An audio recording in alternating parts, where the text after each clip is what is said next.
Brian Palavai far here with Kilian Jornet after his course record-setting win at the 2014 Hardrock 100. How are you feeling the next day, Kilian?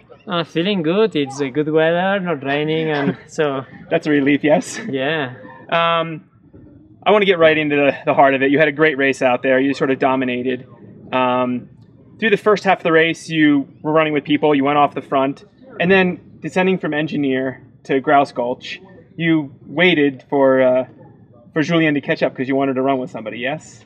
Yeah, I wasn't waiting. I didn't stop, but I was checking the days before the last part from Uray to the finish, and knowing that it's 100 miles, so it's always hard to finish. In the start, you think, okay, I want to finish today, and you are never sure. So I wanted to take really easy till Sherman. So I was thinking, okay, I wanted to run with people all the first part. So at the beginning, the pace was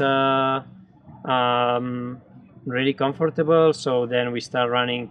I started running a bit faster, and Julien was catching. So I was happy to run with him for a moment. Yeah, now that's it's unusual. There's a ton of great athletes out there, but I've not seen that confidence in a runner. How do you have that confidence to know that you can sort of relax, let your friend catch up, because you still want to win? How do you know that you're going to have, with 100 miles, you're going to have lows? How do you have the confidence to know that you can still... I think yesterday it was a good day. I was feeling really good, and in the long distance, it's the best race I has ever feel.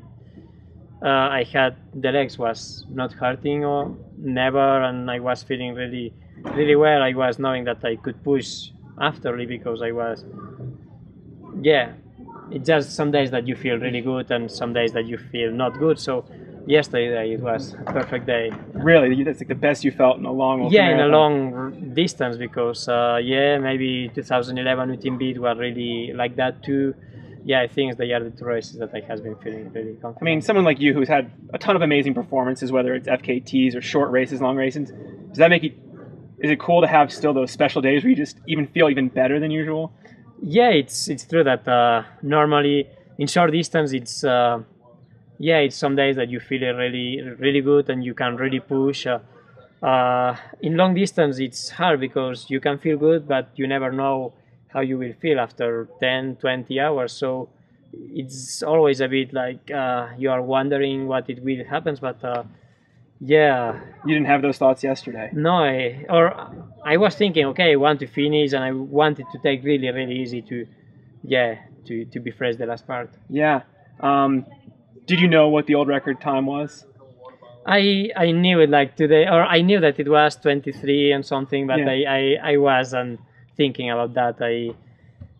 I don't race to make records or things. I think race because it's nice races and it's nice competition. So during the race I wasn't thinking about the record. Then why push until? Yeah, until Sherman, because there I saw that we was in the time for the record, and I was feeling fresh. So I say, okay, if now I start to run fast, it's a marathon, so I can run really fast this marathon, and just thinking about that. So you did, at one certain point you're like, okay, let's go for this. Yeah, of course. Why not? Yeah, we was running well, and then yeah, sure that in this distance it's hard to start for making a record, because it can happen everything. So you need to think just in the last miles. Yeah. You've had a list for a long time. When did you write your list of races? Yeah, it was like I think when I start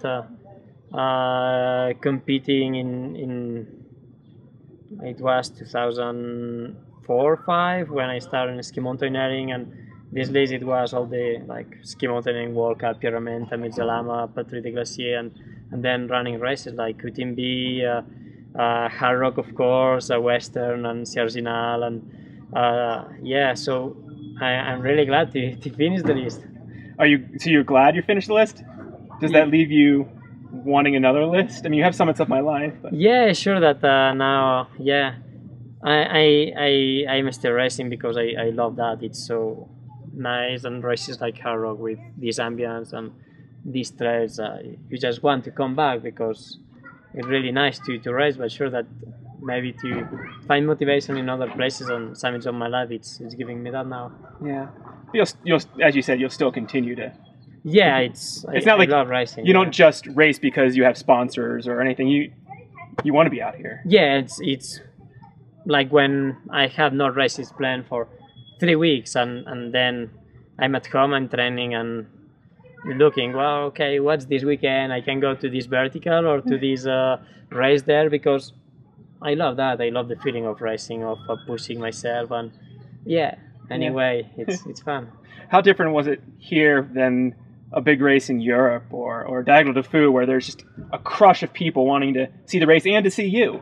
Here, how is it different? Yeah, I really love the ambience here. First, we are 140 runners in the start. It's not like 5,000 in diagonal or in UTMB. And then all the aid stations, all the organization. It's a few people, but they are really it's really familiar. Really, yeah, it's a really great ambience. You feel really confident. You feel really it's super good ambience. When was the last time you've been to an aid station that's 3 people under a tarp? Yeah, that was nice, and it was amazing. Some places they were really far away from everything. They needed to walk for hours to get in the aid station. It was stormy. It was really hard, and they stayed there for 20 hours. And yeah, it's just the heroes of the race is all the people are in the aid stations up there. Yeah.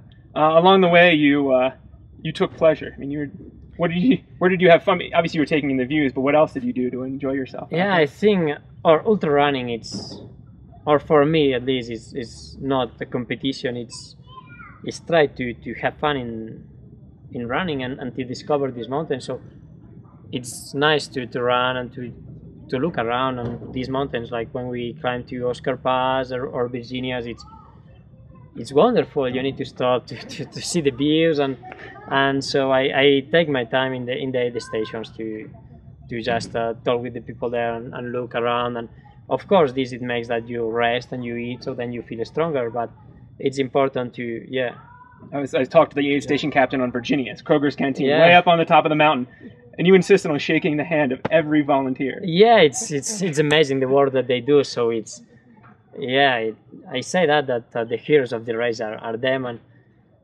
we need to be really grateful for that. You finished the race and you pulled out your phone and started showing the race director Dale Garland photos. Do you have any good ones? Yeah, it's some good ones actually. Yeah, not this good. It's a phone that makes so. But I take the phone because I had the GPS track inside in case I get lost, and actually don't use that because I checked the last part, the night part, and I was pretty confident where I needed to go. But yeah, all the climb to Handy's Peak, it was so beautiful. We saw the storm that was coming through. We was lucky to be before, because after it was really hard, and we were running easily, so I take some pictures. It was fun. Yeah. When did you pick up your pacer? I picked Ricky in Grossi, and he finished at Magical Lake. And then Frosty was the last 10 miles with him. Yeah. So you had a section of night there by yourself. What's going through your head? I was feeling really good there. So in Sherman we start to really, or there I say to Ricky, okay, now we start to run fast. So we was all this uphill running really fast. It was pretty cold because it was raining a lot, but we was always pushing. And then in Magic, he says that he was traveling a lot. He was traveling for 35 hours in the bike from San Francisco to here. So he was a bit tired on that and the altitude too. So he says, okay, I stop here, and these miles I was feeling really strong. So I just was running hard and thinking to run hard. Yeah, during that last stretch after Sherman, when you decided I'm going to go for the record, you were still taking 10 or 12 minutes in aid stations. Now, as Americans have this, it was cold. It was we needed to take soup and to take hot chocolate because it's cold and I don't want to be sick for a while after. So I like to take time in the aid stations first because the people there is so nice, and if you just pass like that, it's a bit shitty for them. Yeah. So, I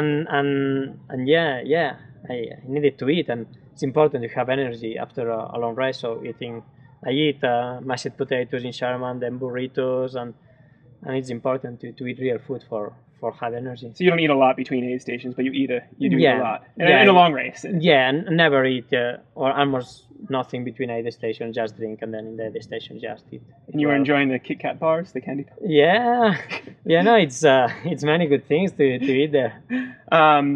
Awesome. You were signed up for a race on Thursday. Yeah, I will see if I do or not. It's in Dolomites, vertical kilometer, and then the sky race. I has been racing many times in these, and I really love Dolomites, and yeah, I will. So you go there and just have fun. It's not your focus. No, of course I will be slow, sure, but I will do the race and then share for the people there. It's nice. Do you have any other races you're concentrating on this year? Yeah, mostly now it's Jersey now that it's a big goal. It's another race that it was in the list and it's a good ambience too, and it's pretty fast, so I need to start to run a bit faster in the flat. That it's hard to train for that, but yeah, it will be the next one. Any more long races this year? Not long. Maybe, or I will go to the Rat in Montana, and then I will see if in the end of the season I go to Diagonal de Fou, maybe, or maybe some mountaineering plans too. It depends how it goes, everything. Yeah. Any more Summits of My Life projects coming up this season? Yeah, in December we want to go to Aconcagua. It's exciting. It's high altitude there, and it will be a good project. Well, congratulations on your amazing run, and thank you very much. Keep Brian. enjoying it, Kilian. And one bonus question, one sentence. Hardrock is. It's amazing. It's trail running. I think it's the people here. The mountains, the wilderness. It's just perfect. Awesome.